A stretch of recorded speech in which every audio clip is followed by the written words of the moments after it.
And joining me now via Skype from Washington, D.C. for an analysis of this all-important visit is a Global Affairs Analyst, Phatey. Good to have you join us, Phatey. So let's look at both President Biden and Prime Minister Naftali Bennett. Now, Naftali Bennett is coming from a very shaky coalition that where he only has one majority. But on the other side, President Biden is coming from a place where a slightly fragile foreign policy reputation because of what's going on in Afghanistan. And so one wonders who benefits more from this meeting? I will automatically say that Israel is going to come out more from any meeting right now or any foreign policy relations with the United States, especially with the Biden administration. It's pretty much not exactly as hard-line and as straightforward as it was with the Trump administration. First off, we must look at the tone and the way that the Biden administration responded to the crisis that happened between Israel and Palestine some few months ago. The response was not as strong and as adequate as it was during the Obama administration. The response itself was very lapsed. When there was global outcry against Israel and the way that they treated, they were bombarding Palestine at that point in time, including media houses. Like they brought down a building that contained press houses. And the United States response, the Biden administration to be specific, was very lapsed. And when most people thought, because he was part of the Obama administration, their response was going to be a little bit stronger. Historically, what we are seeing is that Biden administration did adopt some of Trump's policies, foreign policies, and kept them, from Israel to the response in Afghanistan and to the continuation of the trade war with China. But can President Biden also take this moment to gain some level of stability or show some level of stability in terms of global leadership? Look, he may say some things which at this point in time may be only of lip service, but it's not going to be a strong message to say that resettlements have to stop and to indicate that any violation of human rights will not be tolerated.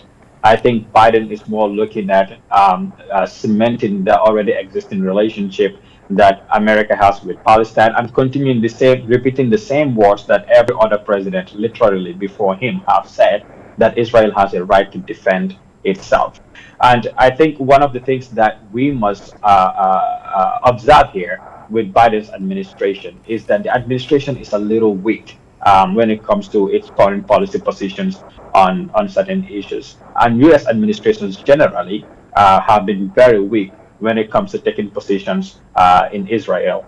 Now, with looking at the Israel-Palestine situation, for example, Naftali Bennett is not a liberal individual. In fact, he has much more stronger and harder policies when it comes to resettlement and other national security matters in Israel than Benjamin Netanyahu. He has much more radical policies than him. So essentially a coalition, a fragile coalition for that matter, coming together not based on policy but to kick out one individual, which is to end Benjamin Netanyahu's rule, was the plan, and they achieved that. And they decided to put a hardline man as prime minister. So that would not change how the conflict in the Middle East or between Israel and Palestine would go forward. We may even see it expand, especially at this point in time, where in Lebanon, with Hezbollah actually operating from Lebanon as well, a lot of people are jobless and they don't have what to do, and people are frustrated. You may see more people being recruited, and we may see some cross-border attacks, some of which we have already seen. We'll get to some of those challenges soon, but let's stay a little more on the US-Israeli relations. We know that that relations has been challenged for a long time now, and when you look at a new survey from the Chicago Council on Global Affairs, they found out of the Americans they polled, Americans they polled, only 37% of Americans considered Israel an ally to the US, and 60% of them were Republicans, and 22% of them were Democrats. It does tell you that Americans, the view of Israel, the Israeli-American relations is not as great as it used to be when it comes to how Americans view it. So what then is Naftali Bennett bringing to the table? What will he be selling to the president and Americans during this visit?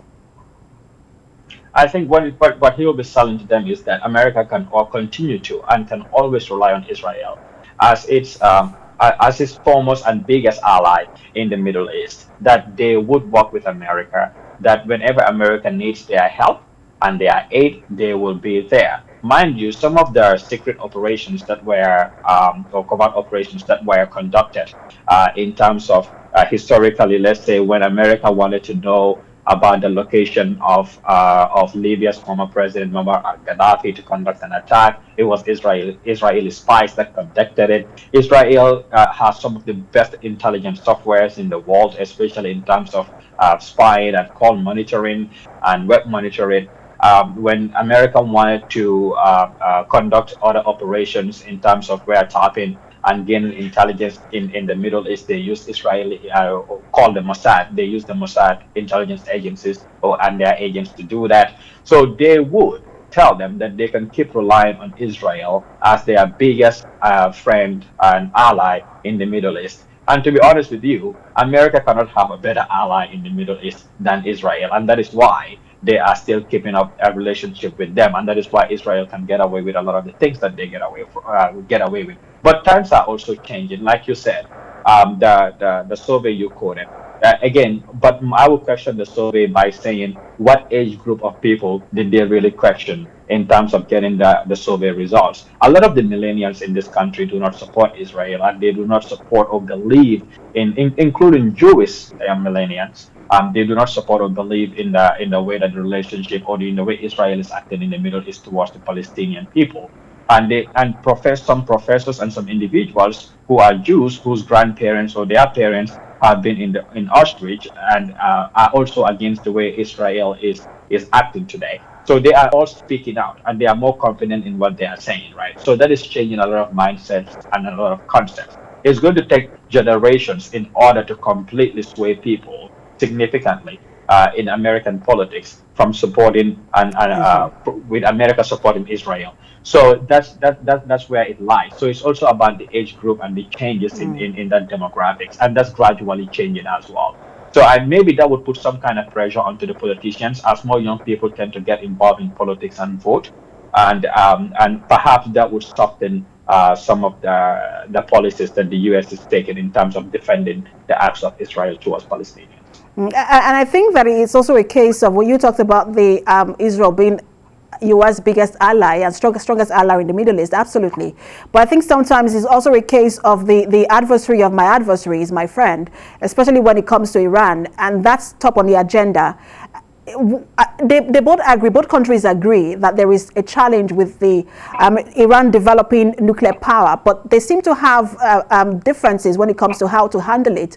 America wants to negotiate. America believes in diplomacy, but Israel outrightly doesn't want to negotiate. They don't believe in the diplomacy. They think that, look, this has to be called what it is. It is an affront on Israel, and it should be dealt with that way. How do you think that that it would be resolved during this meeting, or some of the issues that could arise from this meeting? I think the first right-based approach was for the U.S. to rejoin the JTSOC, which most people know as the Iran nuclear deal. That was the first right thing to do. Now, mind you, that when President Trump withdrew the United States from the JTSOC, Iran went back to developing to their nuclear program and in fact enrich more uranium. When they were in the JTSOC, the uranium enrichment, there was already an agreement in the JTSOC to reduce the enriching of uranium, and they reduced it significantly. There was a more than 10% reduction, and so that was good. And in fact, they were also allowing observers and monitors to go into Iran and do their observations. And they found out that Iran was actually in compliance with the agreement. Now, I think Israel is safer that way. But obviously, in Israel, the politicians also want to show the strongman persona. And so in that note, they felt that, no, we're going to strangle them economically. And at the same time, if need be, we're going to use our military might.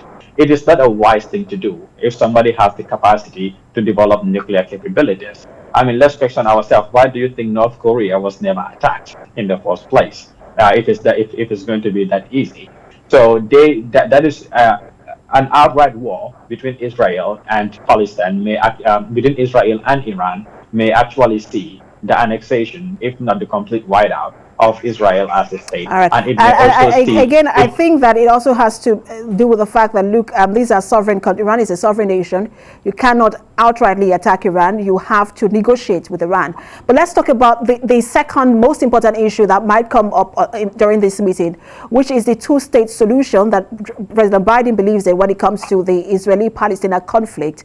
But Israel, Naftali Bennett supports the annexation. How do you think that should be resolved, especially now that it looks like America has some level of leverage?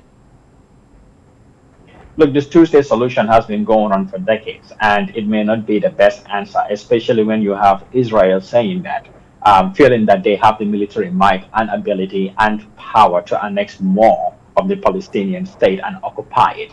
Now, when it comes, obviously, I don't want to go into this long history because we need to understand the mistake that the Arab nations that allied together during that war in 1956, what they did wrong. And because of that, obviously, Egypt was able to successfully negotiate to get the Suez Canal and part of that area back towards the Gaza Strip. However, it's not going to be the same, especially with them having the ability and feeling like they have the ability to conquer the rest of the land. So it's about the U.S. Being very straightforward in terms of ending the expansion of the occupancy that the Israel state is doing. And obviously, the U.S. is using some of its veto power in the UN Security Council to prevent some of the resolutions from moving forward. And then this Middle East area is also being used as an area for proxy wars between the U.S. and other nations, including China and Russia, especially Russia. So that's another thing to look at. So they must all come together and get involved in resolving the conflict. Absolutely. I will see how, he has already met with the Defense Secretary Lloyd Austin. He has met with the Secretary of State Antony Blinken. We'll see the issues that would come up when he meets with the President Joe Biden. Thank you so much for talking to us. We appreciate your time as always, Phatey. My pleasure.